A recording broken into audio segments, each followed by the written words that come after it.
Hello and welcome. My name is Dan Meyer. I'm the editor-in-chief of RCR Wireless News. Joining me today is Paul Bultema, who is the Managing Director of Communications Network Strategy for Accenture. Paul, thanks for joining us today. We appreciate it. Thank you, Dan. Nice to be with you. Great. Well, I think the topic for today was going to be a little bit on kind of network decommissioning. Here at RCR, we just recently completed a report on the topic, talked to a lot of people in the industry about kind of network decommissioning, and we're hoping to get, I guess, from Accenture's point of view, I guess your view on kind of that aspect, that issue that's going on with carrier networks. Obviously, technology is evolving pretty quickly, so operators are looking to put up the more advanced networks when they can, but at the same time taking down some of the legacy operations. And obviously, there were lots of challenges involved with that. So hoping to get from you, Paul, I guess some insight there on what you're seeing in the market when it comes to network decommissioning. So perhaps to start off with, I guess, a general overview from what Accenture sees in that space.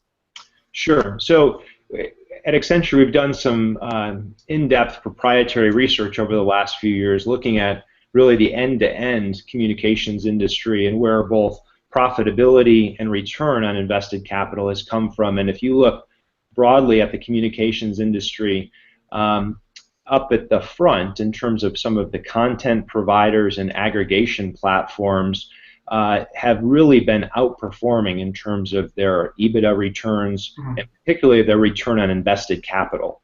And they've been enjoying a lot of the over-the-top revenues off of the investments that the communication providers, both the wireline as well as wireless, have been investing in terms of upgrading their networks. And while they've been doing that, a lot of the content providers or aggregation platform providers have also been heavily investing in their software-defined networks or NFV functions, and are really much, much more advanced at some times within the industry. All of that is to say that the communication providers have spent years and years developing new products and services, which they're very good at, but they're not so good at decommissioning those old platforms and still have equipment in their networks that are 30 and 40 years old. And that is starting to be a serious draw on their ability to continue to upgrade networks and their ability to maintain those legacy networks, where some of the people that manage those platforms are retiring. A lot of those maintenance contracts are coming to an end. You can no longer get parts on eBay. So going through and actually addressing those legacy networks is becoming a real industry issue. And there's been announcements in the market in the last 18 to 24 months around some significant programs to decommission those networks by 2020 is one date that's been placed. And so it is a significant issue both here in the U.S. as well as internationally over the next 5 to 7 years. Yeah, well, obviously this has been a big topic, like you said. I mean, there are these over-the-top players who are being very aggressive, definitely taking advantage of carrier networks to move forward their own platforms. I guess what are some of these challenges, though, for these telecom operators who have these entrenched networks in place? You kind of mentioned the fact that this is old equipment out there. It's equipment that some of the newer technicians perhaps aren't familiar with.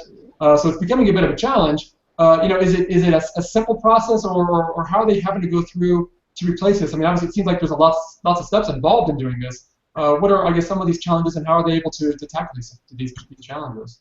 Yeah, you're absolutely right, Dan. It's a very, very complex issue, and although it's often thought of as just a network problem, it in fact is much, much larger and really has end-to-end implications across the industry and across the companies. To start with, they need to have IP products to move the legacy products to the new products, and while they're doing that, the major communication companies are going through a massive rationalization of their overall product portfolio with a goal of simplifying their operating environments.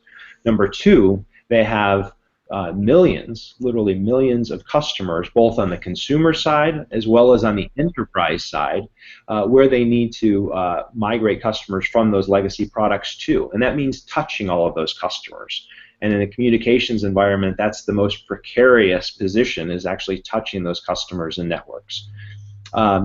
Three, they need to go through and upsell the customers going through that process, so they're not churning revenue and losing revenue going through that process. And then ultimately, now that you can get to networks after you migrate the products and the customers, then you can start to decommission the networks. And that is also a massive exercise with thousands of wire center locations across individual companies' regions or nationally that they need to address, re-architecting the network, and then extracting both the equipment as well as the copper, which is at an all-time high in the spot market rates, to decommission those. And we've seen anywhere from 30 to 50% savings on the network as the equipment and copper are taken out of the network.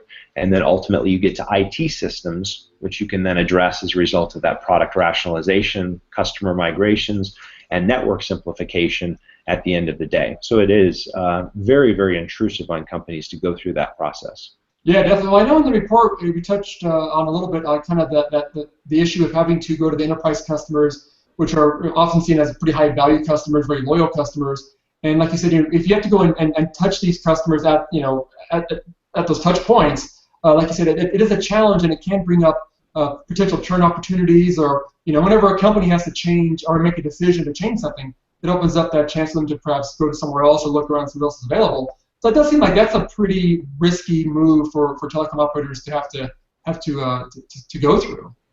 Indeed, it is. Yeah, that's a tricky part of it. Now, another part of it too, obviously, the timing of this seems to be a challenge too, because these over-the-top players aren't standing by idly and waiting for carriers to upgrade their networks. I mean, they're being very aggressive, and it seems like the telecom operators who are actually running these networks these are big companies that historically have always been somewhat slow and moving. And when it comes to a big network program like this, it's obviously a lot of money involved and a lot of budget issues that they have to work through. Is there a timing element of this that telecom operators need to be perhaps more aware of and be a little more aggressive when it comes to making this move to this all IP type of network architecture? There is, and I think historically, even in the last couple of years, although it's been on people's radars and they've been looking at starting the programs, there has been a reticence in terms of aggressively and proactively going forward with the enterprise migrations, because depending upon the company, they're looking at, or they're nervous about 10 to 30% revenue loss going from legacy to IP product portfolios. And therefore, there's been a tendency to hold off and maybe not go forward and push forward with that as proactively as perhaps some of the customers are pushing for. We've been working with one large communication provider in Europe over the last 3 years, where their financial clients had really been pushing for a much, much more aggressive migration strategy than even the provider was. So we had worked with that provider, and through that process have been able to migrate those customers, maintaining that revenue, and doing that about 50% faster than they were doing so internally. Here in the States, although the plans are being put in place to go through those larger migration efforts, a lot of that timing has been a couple of years out. But I think there is a risk where many of the competitors going after those enterprise customers are changing as well. And so you have new competitors, both some of the super platform providers as well as cable operators, and then other communication providers who are going towards enterprise customers and more proactively having those discussions. And so I think it's a very tenuous situation of, do you hold off and try to maximize that revenue that you have today, or do you go more proactively and perhaps take a larger network re-architecture approach to get as much of that revenue and market share as possible from the enterprise customers?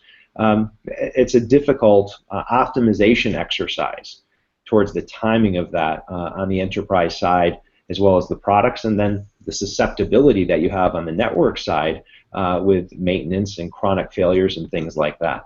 Yeah. So does it seem then that maybe in Europe that the carriers, the telecom operators there are maybe a little more ahead on this, where they're not seeing perhaps as much over-the-top pressure, or I guess to be maybe a little ahead of the over-the-top providers, as opposed to the U.S., where they're perhaps being dragged along maybe a little more against their will? Is that kind of what you're seeing, or? Well, on both sides of the Atlantic, you have regulatory issues that are being worked through. Okay. It's been very prominent here in the U.S. with trials that are underway and network, with some of the issues around the copper replacement on the East Coast after Hurricane Sandy, all of which have been very, very well publicized.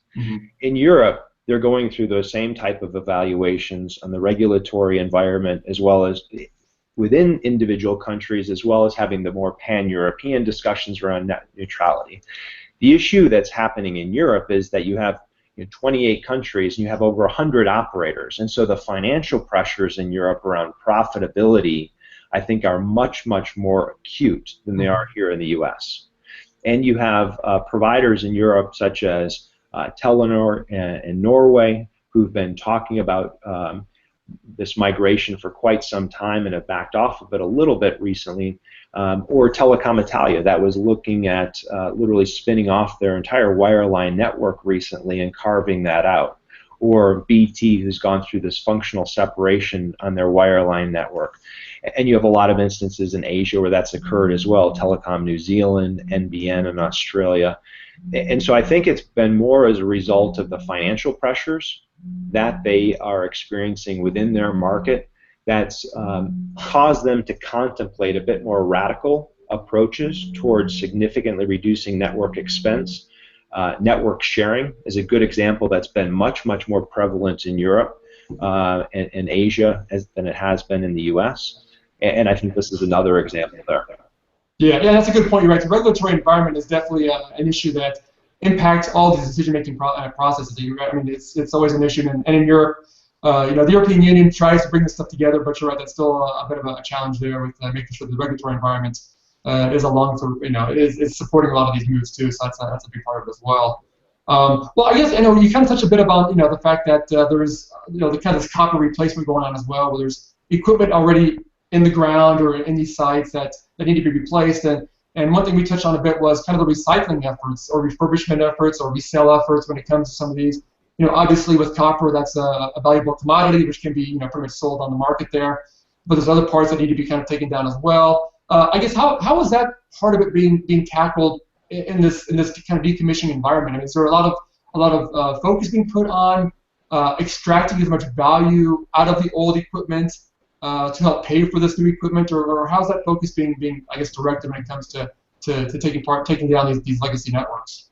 A couple of things there. The first is, as we've gone out and talked to clients around this topic globally, again, it's been historically projected as a network issue, something the network organizations have had to address. And so they've gone out and tried to decommission technical facilities or wire centers, but they've run into the problems internally that the products weren't there to migrate legacy products to, or they were getting pushback from sales in terms of migrating enterprise customers from one platform to another, and so the network organizations have stalled. And therefore it's taken multiple years to attempt to even decommission one technical facility with another 5,000 in the wing. Yeah.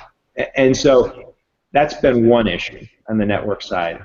As they've gone through and done that, they've also had business cases that have been probably 7 to 10 years before they become positive.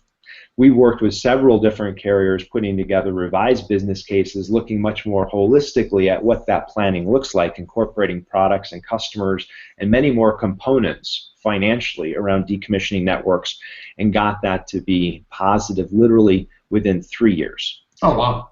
Around different levels of CapEx intensity in building out networks to migrate the customers to, but still positive within all cases across those 3 years. And so that's been very compelling. As you look at specific equipment going into this, we've also been able to revisit many of the assumptions in terms of what could actually be decommissioned.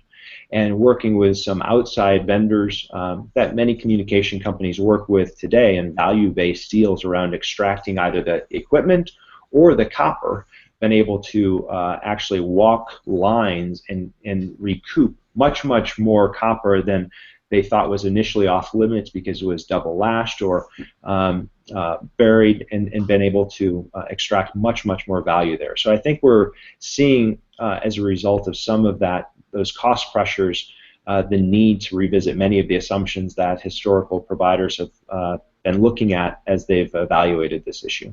Yeah, that makes sense. That makes sense. Now, you touched a bit earlier kind of on the virtualization aspect that's happening in networks now, and not to get too technical on the aspect of virtualization, but what impact are you seeing that having on these network upgrades? Because it does seem like this push towards software now is really making it it's kind of making or forcing companies to really reevaluate how they're going to upgrade their networks. I mean, there's so much potential savings when it comes to using virtualization that you can't ignore that, obviously, and it's becoming a bigger part of this. Absolutely, and I think the message of communication providers or network equipment providers looking to these network upgrades is extremely positive for both consumers as well as the industry as a whole. However, to do that, I think we're entering one of the most disruptive periods of communications that we've seen in decades. You know, even John Chambers was just talking at the Cisco Live conference that we're going through a cataclysmic event within the industry, and how many of the companies that we see today are just going to be decimated through the process. You know, one of the statistics that I think is really interesting is back in the S&P 500, the average length of a company in the S&P 500 in the 30s or 40s, I think, was over 40 years. Today, it's about 7.5 years. And I think that's even shorter if you look at the communications industry. And so while you go into the IP environment and you're taking network and IT organizations and combining those into software in the network at an IP layer, there's tremendous opportunity for technical advantage, for new strategic services, and for dramatically simplifying both the complexity as well as the cost structure of networks. And that's where all of the CTOs want to put their time and energy and focus to propelling organizations in that way. But they're also carrying these millstones around their neck of legacy, and how to quickly, efficiently, and appropriately address those things while weighing the regulatory implications of that, the organizational implications of that, and just the network quality implications of that is something that everyone is wrangling with right now. The issue is that I think they're being drawn into that much faster than they're prepared to do so. You know, when they haven't gone through and done that in the last 30 or 40 years, to come up with that plan in the next year to 18 months or to start executing on that very quickly is really drawing an awful lot of focus at this point in time. Yeah, you got to imagine that CTOs are under a lot of stress right now, and all the different program managers who are involved in this have got to be definitely under a lot of pressure to I'm sure answer to the CEOs and to the boards that, hey, we need to make these moves. How can we do it? How can we be cost efficient? That's got to be. I mean, I'm sure companies like yourselves and others out there who kind of work with these companies. I mean, it's got to be a challenge to go into these organizations and get these people focused on what needs to be done, because you guys, like you mentioned earlier, I mean, there is a bit of a time constraint, a time aspect of this, so they can't mess around too much on this and keep pushing it off. The decisions have to be made pretty quick here. Absolutely, and again, if you look internationally in some aspects, it's even more pronounced than it is here. I was talking with a global CTO at one European incumbent provider recently, and the individual said, this is something where I have now 30% of our national communication revenues, but I have still 70% of the communication employees. And therefore, I need to go forward very, very quickly, because this company can't just be social welfare organization. The financial pressures are really, really becoming very critical to address some of these issues. Yeah. I mean, like I said, it's got to be just a tremendous pressure on these companies right now, and obviously, the next couple of years will be interesting to see who comes through this, in one piece, and who, happens to perhaps take some damage and aren't the same companies as they were going into it. So it'll be an interesting process to see how it all plays out. But it does sound like you guys are at least working pretty aggressively on this and working with companies, which is probably a good thing to help them at least get focused on it and get moving in the right direction. So that seems like a good move.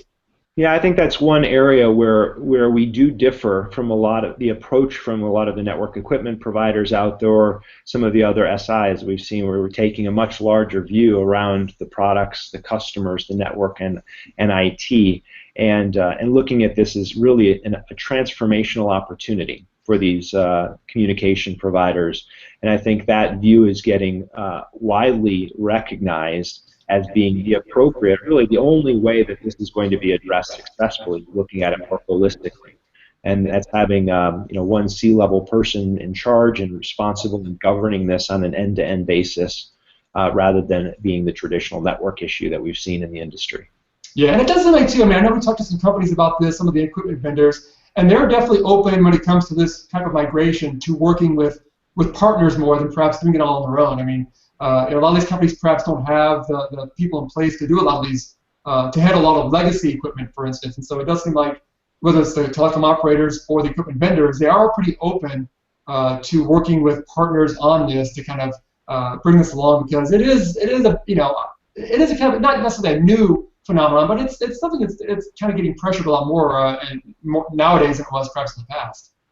Yeah, and I think that's a really good topic in general that I think is going to become much of a larger issue going forward is partnerships, addressing not just this, but also product management and product development. Because take the issue of product management for communication companies to replace that entire legacy portfolio in an IP environment, you don't have to replace all 154 features of Centrex, but only 20 are being used, if that. And so to do that intelligently, and perhaps not build all of that themselves, but use hosted products to go much faster.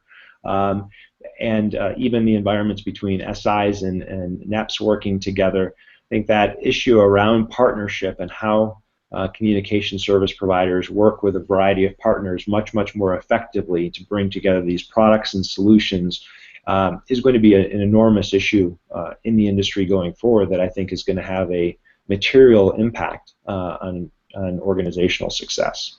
Yeah, that makes sense. That makes sense. Well, Paul, we definitely appreciate the insight today on this. I'm sure we'll be talking again soon on this topic, because again, it is one of those topics that it's been around for a little while, but it seems to definitely be gaining some momentum, a lot more publicity. Companies are definitely more focused on it now, so I'm sure it's a topic that I know you guys will be covering or following for quite a while, working in it, and hopefully we can touch base again on this topic as well going forward. Thanks, Dan. It's really nice talking with you today. Thanks for the opportunity. All right, thanks so much.